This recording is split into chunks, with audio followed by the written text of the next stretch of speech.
ప్రతిష్టాత్మక Kurnool silver Jubilee degree కళాశాల విద్యార్థులు అన్నం కోసం రోడ్డెక్కారు. కళాశాల హాస్టళ్లలో పెడుతున్న పురుగుల అన్నం నీళ్ల సాంబార్ తినలేక కడుపులు కాల్చుకుంటున్నారని కలెక్టరేట్ ఎదురు ఖాళీ ప్లాట్లతో ధర్నాకు దిగారు.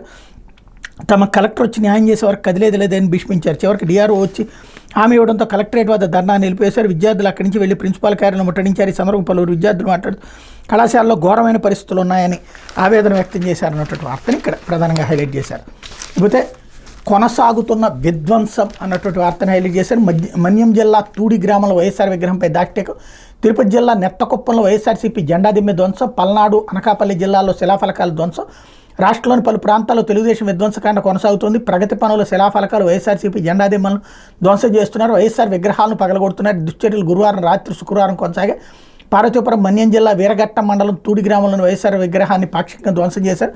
సమీపంలో ఉన్న సచివాలయం రైలింగ్కు పెకిలించి పంట పొలాలు విసిరేశారు. ఈ ఘటన మీద శుక్రవారం పంచాయతీ కార్యదర్శి చిన్నారావు పోలీసులు ఫిర్యాదు చేశారు.